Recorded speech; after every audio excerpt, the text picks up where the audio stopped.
Hey, it's your guy Tyrrell back with the interviews. In today's video, we're going to briefly break down how Leicester City gave Liverpool a second half scare despite Liverpool dominating the opening half. But before we do that, don't forget to give our video a thumbs up if you do enjoy it. The bell below does give you daily notifications regarding our organic, unfiltered soccer/footy analysis. And don't forget to subscribe to our channel. But now, let's get to the starting lineups. We look at Liverpool, more of a 4-3-3, Mane, Firmino, and Salah up front. In midfield, we want Wijnaldum, Milner, and Fabinho. Then we move to Leicester, more of a 4-1-4-1, Jamie Vardy up front, Maddison and Barnes in the wider areas, and then with Tielemans and Pratt ahead of Ndidi. So now let's get to the first half, see how both sides look to approach the game, and why Liverpool were the better side going into halftime.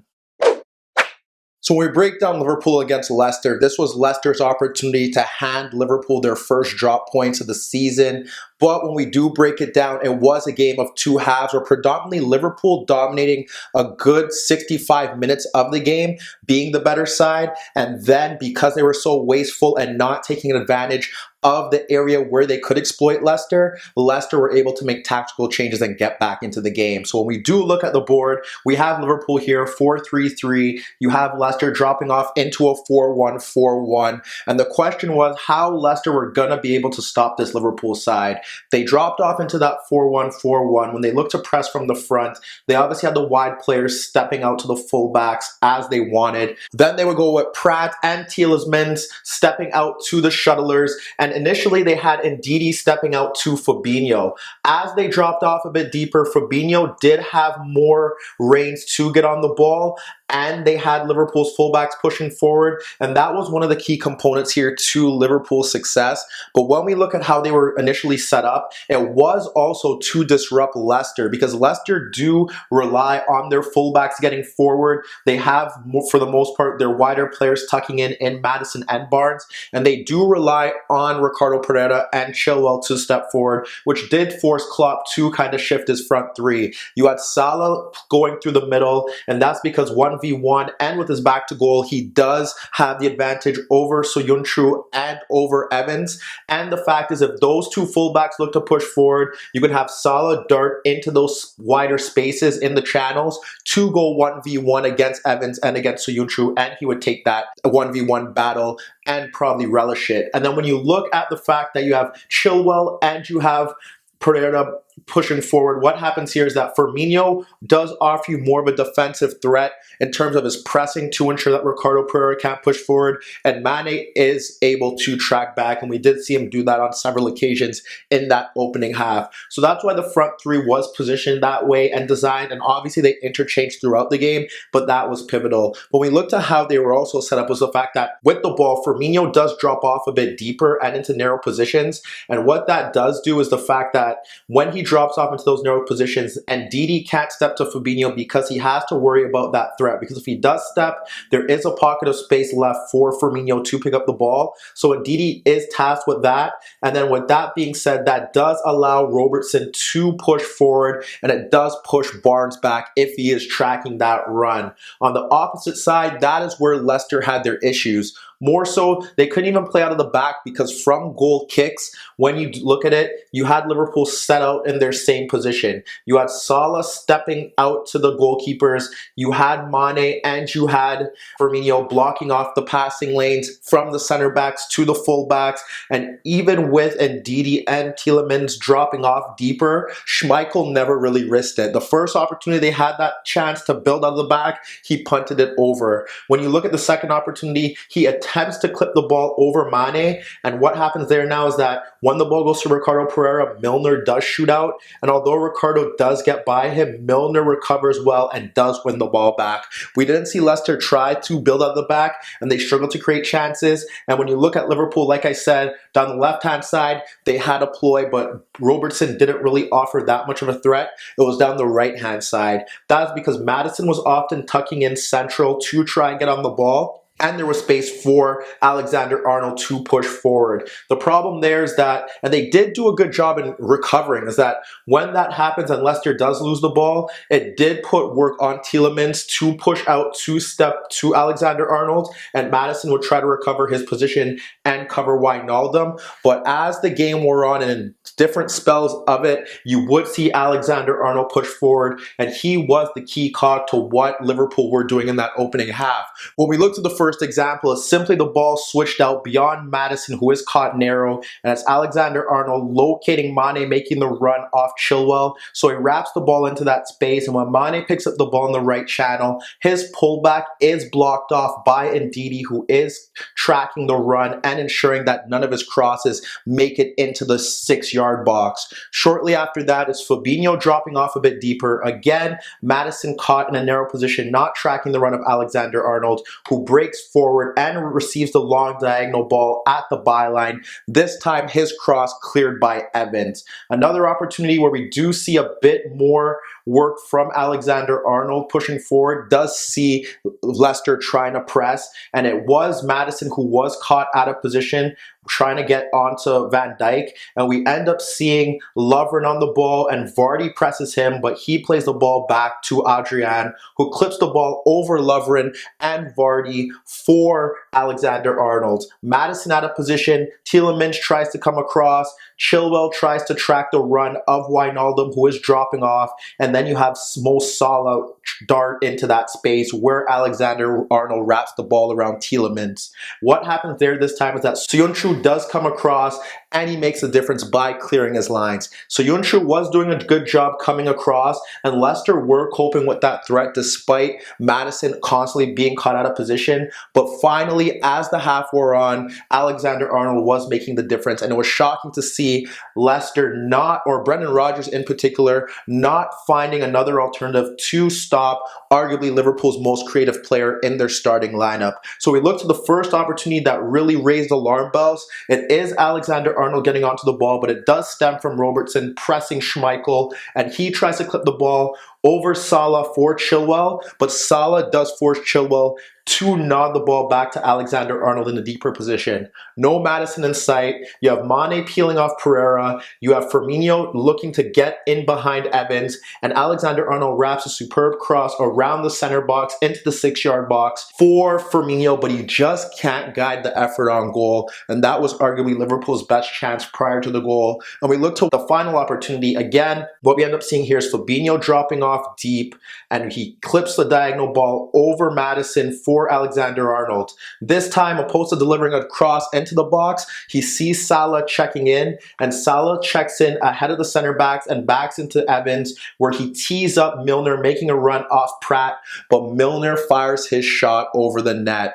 All these chances stemming simply down the right-hand side. Leicester had no answer for it, but Liverpool couldn't make the difference in the final third. However, their opener stemmed from a collective error from Leicester, and when we do look at it, it's Adrian dropping the ball off to Lovren. Vardy instantly steps to him, and now we see Fabinho drop off, and he receives a pass from Lovren, and that triggers Tielemans. When Tielemans does step to him, he does drop the ball off to Van Dijk, and with Van Dijk on the ball now, you have to make a decision. It's either Pratt steps with Ndidi covering him, or you have Barnes step and gamble. Barnes does step to Van Dijk, and when he steps to Van Dijk, you see Milner dropping off to drag out Pratt. So once Van Dijk notices Barnes stepping to him, he plays the ball into Milner, and Milner instantly slides the ball out to Robertson. When Milner slides out the ball to Robertson, now you have an issue because Pratt ends up continuing his press out into Robertson. Once he does that, Milner now has space to drive into the path that Pratt left open for him. In this situation here, you have two options. It's either Barnes has to initially track back to cover his press, or Ndidi has to step. Firmino was dropped off deeper, and Ricardo Pereira was ahead of him. So even if Ricardo Pereira shot out, Ndidi could shift over. But what happened here was that no Leicester player stepped to Milner while he was making that run, and Robertson could easily play it into him based off the fact that if they are triggering that press, either Ricardo Pereira there or you need to have Ndidi step if Barnes isn't looking to recover his run. We see Milner collect the ball and Ndidi does step late, and because Firmino is dropped off, Ricardo Pereira is a bit high, and what happens now is that when Milner locates or identifies Ndidi stepping to him, he wraps the ball around Ricardo Pereira, and we see Mane, who did move to a central position, make the darting run between the center backs. He got lucky because Evans makes a meal of it and makes a mistake, and it allows Mane to break forward on goal where he slides a superb effort past Schmeichel, and that is how Liverpool were able to take the lead going into halftime. So when you break down the first half, Liverpool were the better side, exploiting the fact that Maddison wasn't tracking the runs of Alexander-Arnold, and you can make the case that they should have increased their lead in that opening 45. Whereas Leicester, the system wasn't working, they weren't pressing as you would expect them to, there was no real service for Vardy or no support, and they were fortunate to be only down a goal. So now let's get to the second half, see what changes Rodgers made and how they put pressure on Liverpool before Liverpool stole the game.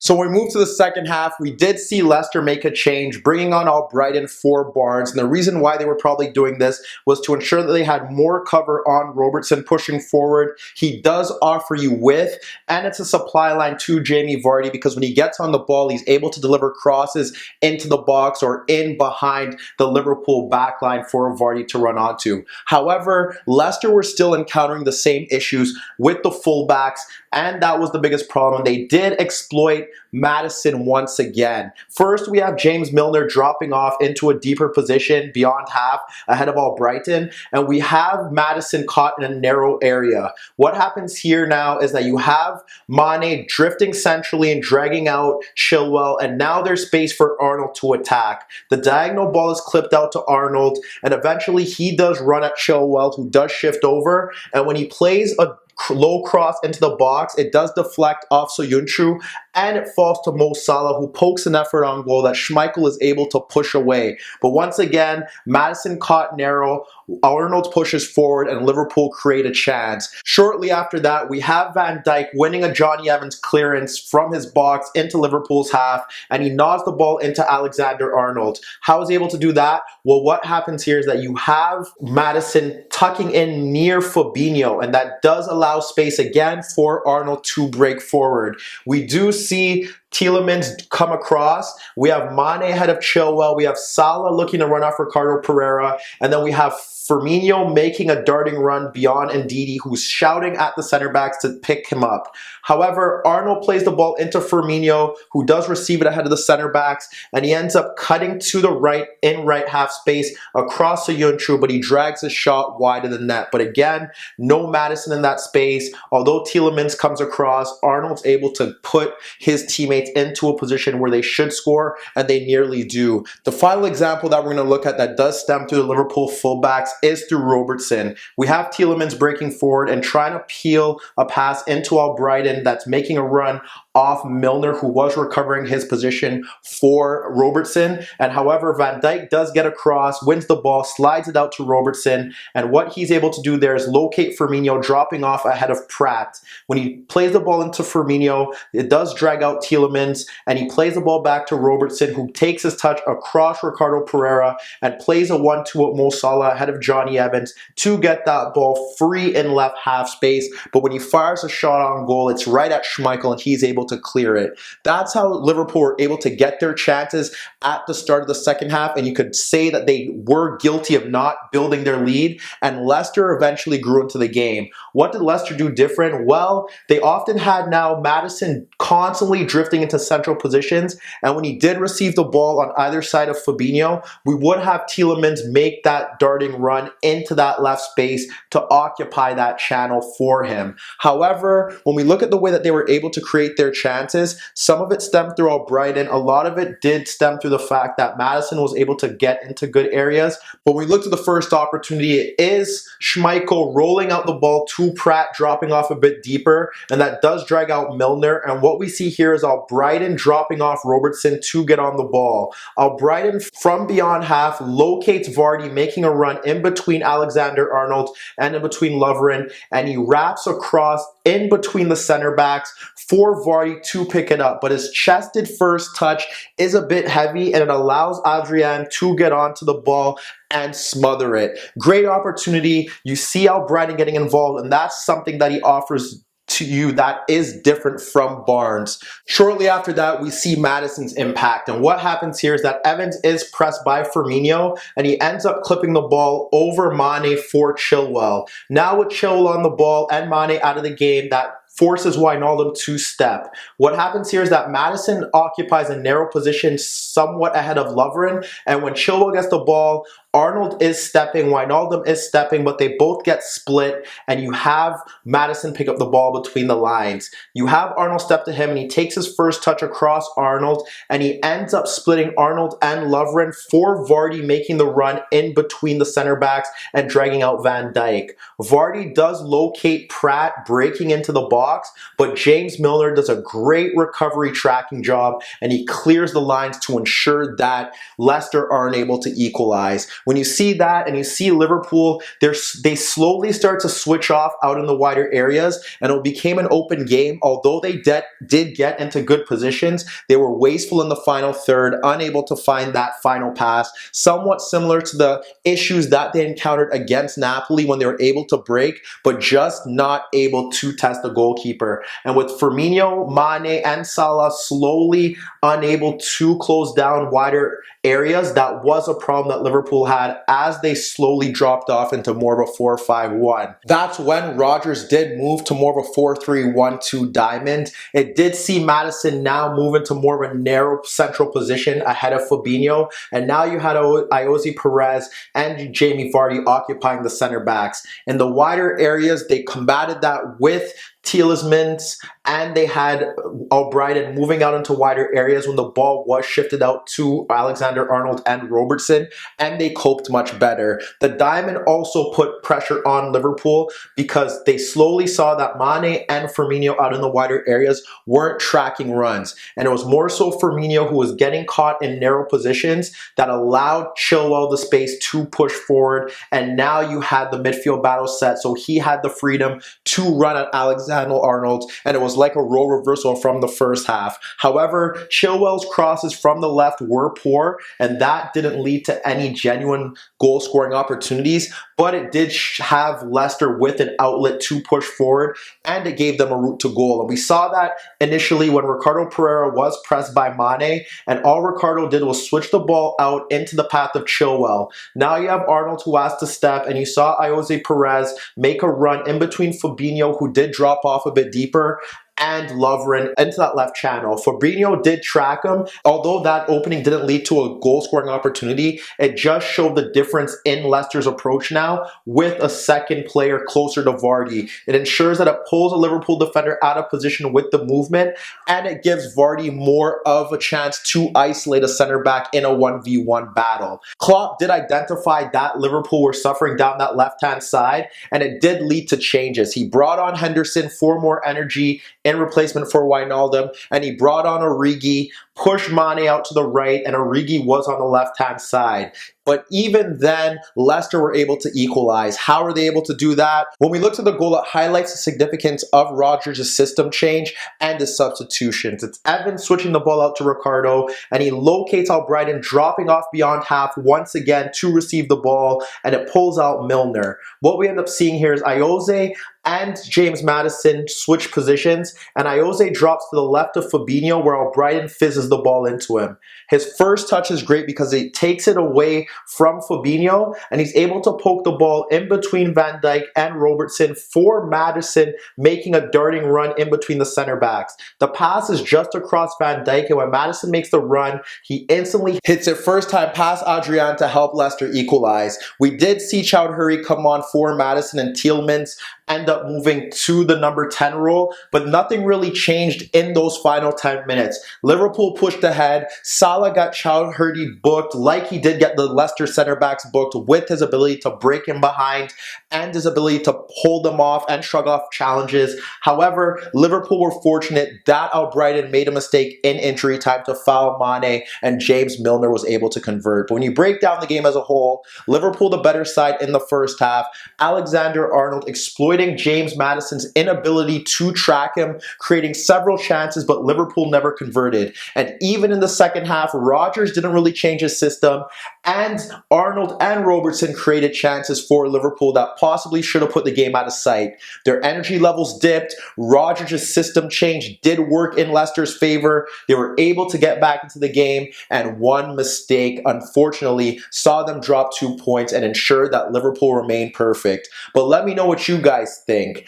Can Leicester finish in the top 4? Does this performance convince you that they have enough quality to last the entire season and mount a Champions League place? And what about Liverpool? Still unbeaten. Can any team in the Premier League beat them this season besides Manchester City? Meet me in the comments below. Don't forget, I upload videos every day, and don't forget to subscribe to my channel. And like I said, if you like this video, give it a thumbs up. And that was your daily dose of the interviews.